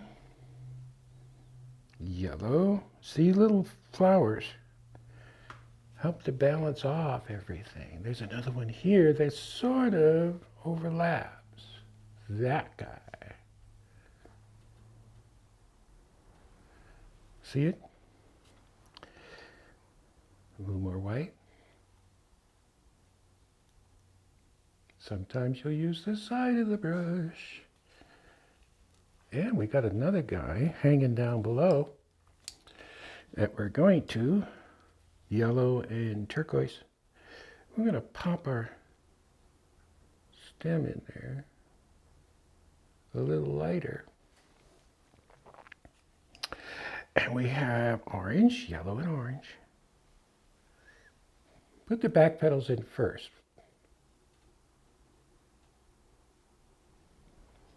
Try to get a little more color in there. Picking up a lot of blue. So I probably put these in when that background was drier, which you might want to wait until it's dry. Or not. Okay. And make sure you keep changing your towels, because if you keep using the same towel over and over, it gets so full of paint that you're wiping dirty color on your brush. A little more white and yellow. Yeah, cool. Oh boy, I've got some red ones in there. Let's take our Cad Red Light. Kaboom! Look how bright that is.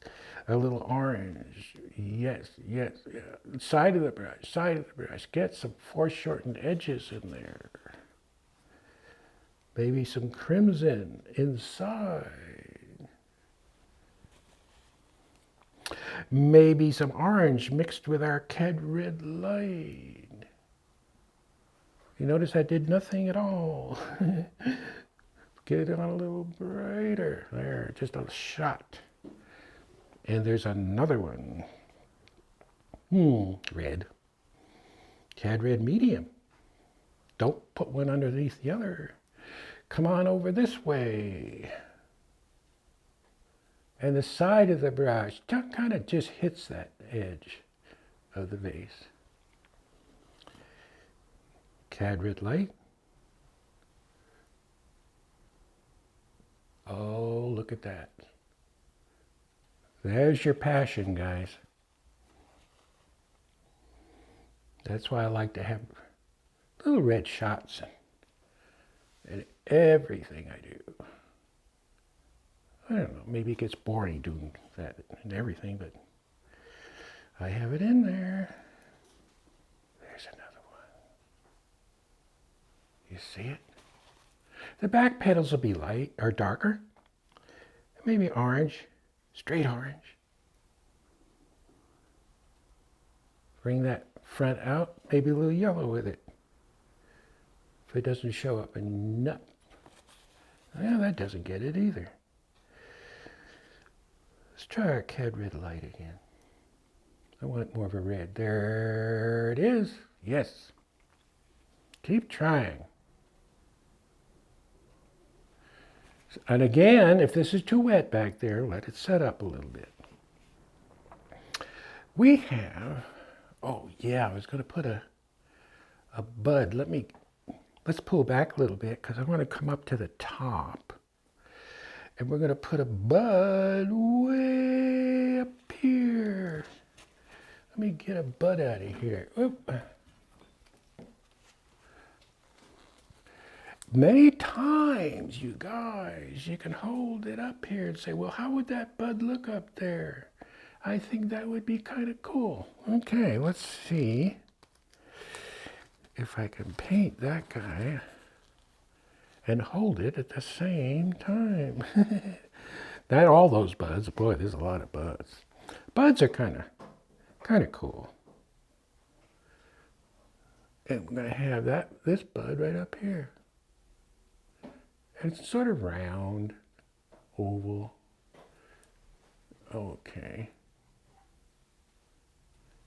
The background is pretty wet, guys. So it might be a little difficult. Oh, there it goes. I'm going to try to get that whiter right in there. And it can just be kind of there. Maybe a little orange.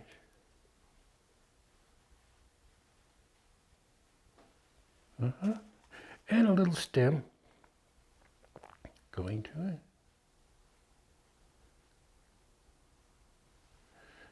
Yeah. Doesn't have too much going for it. Just a little bud in there. But I'll put a little leaf with it. Let's take a little chrome oxide.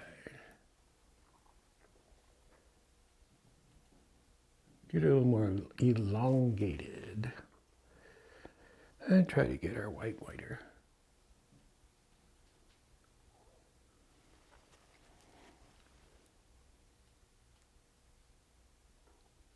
All right. That's kind of cool. What else do we have? Oh, on the bottom. Whoa, we've got a bunch of daisies down there.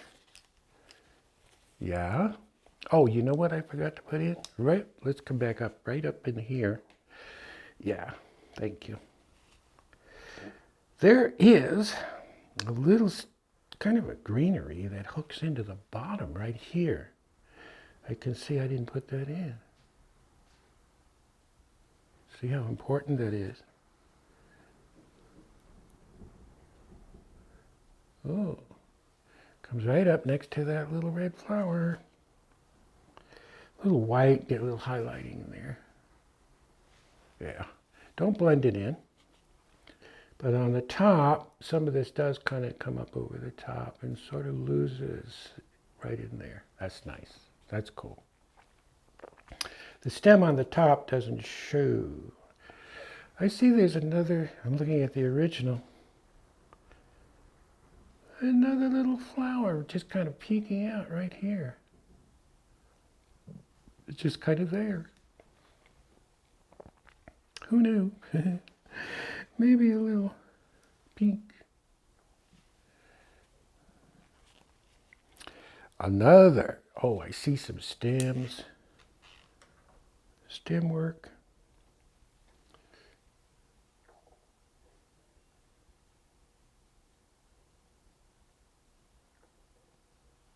Stems are so important in this painting.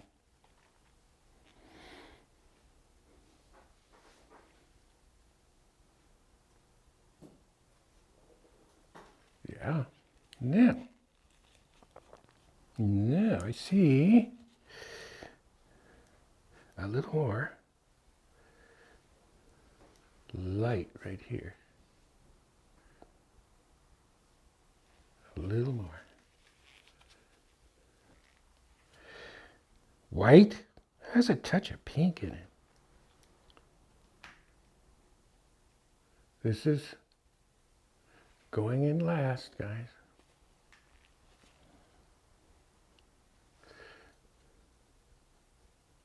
Filbert, get a feeling of something going on back here. And remember when I was showing you all this bright stuff down there? We're gonna have some daisies in there. So if we have all that light color, maybe we better get a tone in there that's not quite that light.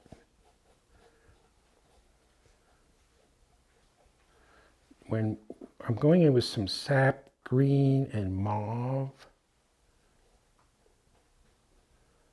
and leave some light showing. That's cool. Blue. I'm going to take some blue. I see some more blue. As your paint dries, you'll find you can get your colors on there. They won't sink in as much. Notice the stroke right here, that I kind of brought it up, so the eye will follow up.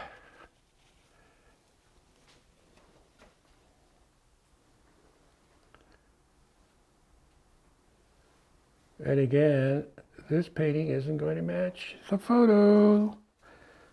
It's close, but I can't waste your time trying to make it match. Exactly. We do have some stems going to our little daisies. Now this is going to be a good, let me reach in front of you, example for you, you guys. You see there are daisies? How do you paint a clump of daisies? without going in and getting busy with each and every single little flower. So let me show you how to do that. This will let me reach in front of you. This is going to be a nice lesson in itself. We'll start, they're white daisies. Well, let me reach in front of you again. Here we have the white daisies. You see them? Yes. You see there's a lot of gray in there, isn't there? Yeah. Okay. So let me reach in front of you again.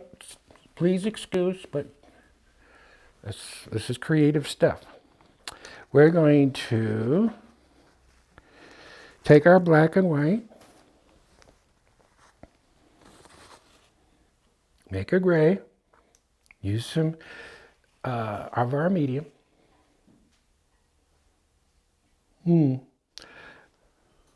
Maybe I should, wait before we do that. Sap green and a little mauve, I forgot. Well, let's put a little. You see, I'm going to go over the top of the vase. And then I'm going to paint in a few leaves, which is setting that vase back. Nice and dark. It's not dark enough. I'm going to put a little more black with it. There. It helps to push that pot back. Well, you know what? Yeah, here we are down there. Let's come up because I forgot, just right in here. I forgot to put some leaves in. Green, turquoise and yellow. We have a leaf right here. I just kind of wiggle some color in, angle the stroke towards the back, and there's a leaf. And then we're going to take some white and yellow and get our highlight going. Now we're going to take some of our turquoise and yellow, maybe a touch of orange. Watch this stroke. It's down, it's wiggle, wiggle, and out. And here we want to just have a hint of leaves. They don't show up enough. We'll put a little more yellow with our blue. There it is. And just indicating. Let's take a little orange and pink. Yes, orange. Orange, yellow, pink. Yes, it's a little warmer color. See it? See it? See, I don't want a bunch of hard leaves over here. Coming out. But we have to show some form. Coming back to this guy. Maybe a little shot of light.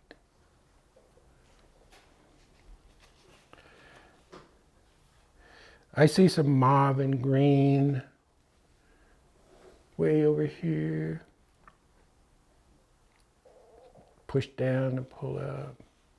A nice petal coming out of there. Petal, leaf. Another one there. Coming over that light.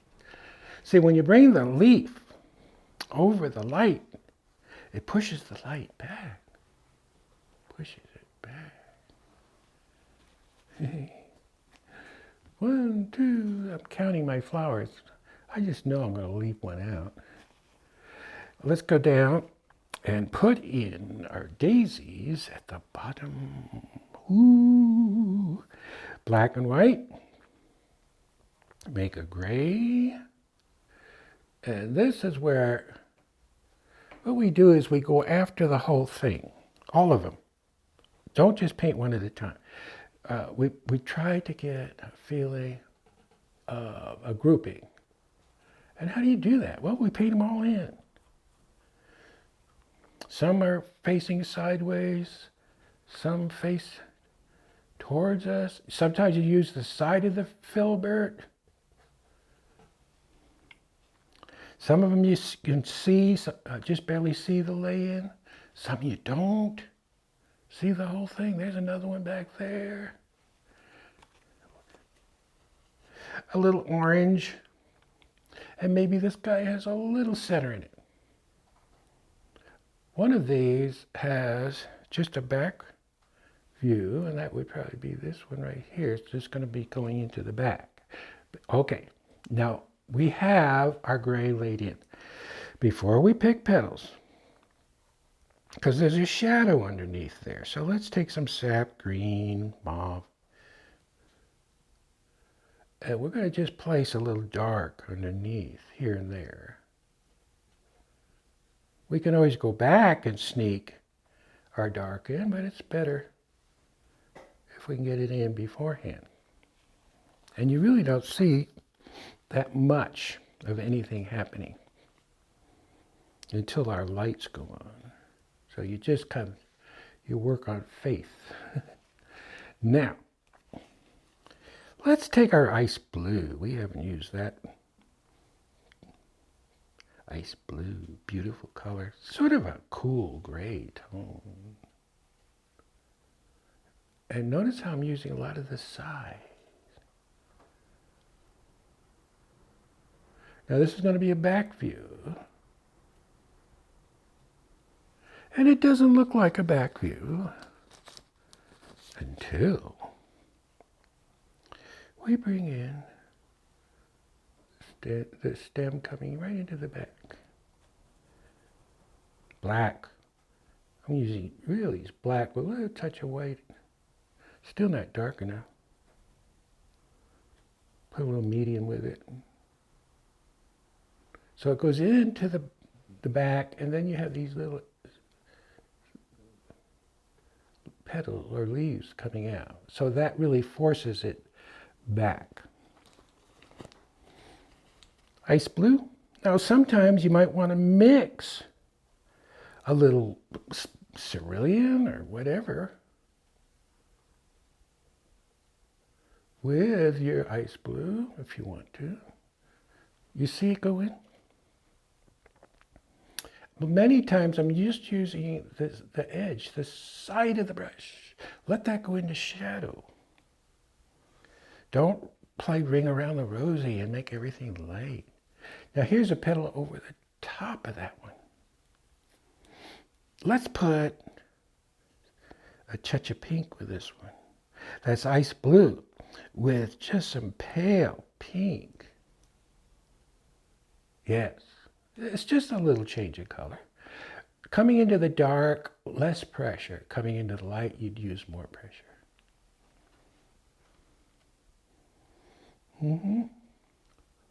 Lighter, lighter, lighter, lighter. Yes. And I see another one in the back. And this one, I put a little blue with it. I don't know if you can see it, but there's a touch of blue. Mostly side of the brush now. Push down, pull up.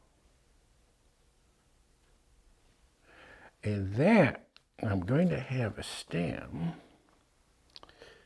come into that. Right there. And then some of these leaves come out from that, which helps to show the back of it.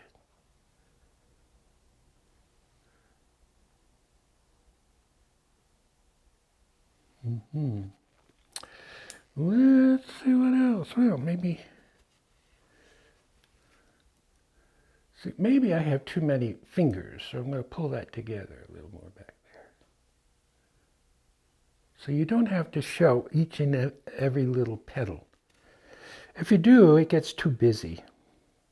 And that's the mistake most people make when they're doing these little guys. Petal, petal, petal. More petals, the better. Because the more petals you put in, the softer it's going to look. With some separation. Maybe this little guy coming towards the light would pick up a little more light out there. I just looked at my original. I'm going to have to mess with my original a little bit so it'll match this. Rather than that, because you want an odd number, so I'm going to stick another one back here. That's better. Got two even.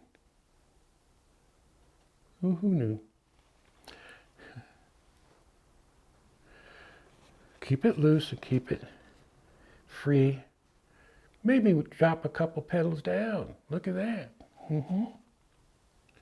Okay, now we look the whole painting over. See what it needs. Little stuff here and there. Here a touch, there a touch. Yes. It's important to get a little more light right here. You see that light? It balances off the lights we have on the bottom, but you have to work it in. I'll take a larger brush. Remember, tickle.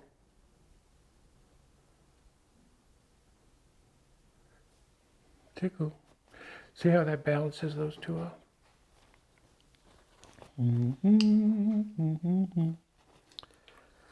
Yeah. More weight.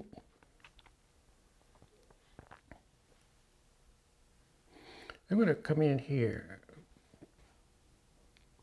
You see how important it is to get these little, you see that little shot? It's this little stuff.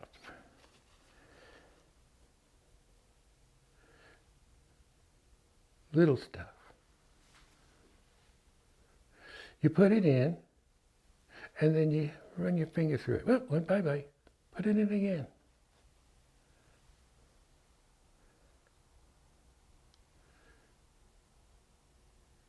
Yeah. You see that?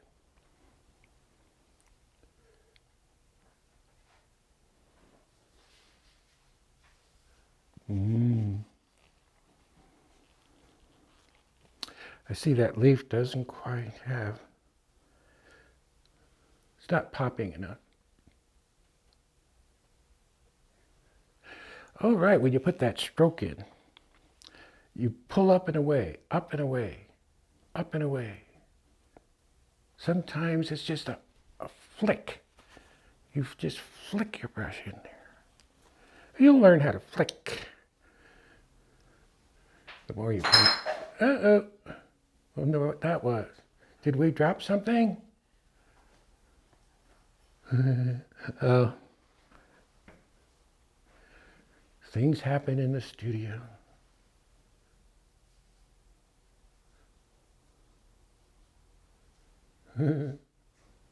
I had that happen to me when I was doing a show for PBS. I'm working away, and all of a sudden, kaboom! What in the world? And my agent had a coffee cup on the table, and it fell on the floor, and it made a noise just like you heard. Little things. Well, what do you think, guys? You know, when this dries up, it gets a little drier, you can go in here and punch things up. Like, you see it's starting to, you see that? It's starting to dry, which is enabling me to get, yes, just sort of a hint of red. Put it in even though it isn't in the painting or in the whatever you're copying from. This separates the haves from the have-nots because we're painting stuff that needs to be in the painting. It needs to bring in some luminosity, some passion, and this always goes on last because it gives the painting a chance to set up. And this is the fun stuff. And this is what everybody leaves off their painting. And it's what makes it. A lot of you see on a lot of my other, on my internet or Facebook page, wild backgrounds. But this isn't going to be wild because it would fight too much with our flowers. So I'm looking the whole thing over. I think we did pretty good. We got everything in there. We got our little guys in. What else do we need in there? I can't think of anything. Looks pretty good. You guys can venture out on your own when you're doing your backgrounds. Get a little crazy. Life's too short. Get crazy. Have fun. Well, there you are, guys. We're all finished with this one. And we'll get on to the next course in just a bit. Bye-bye.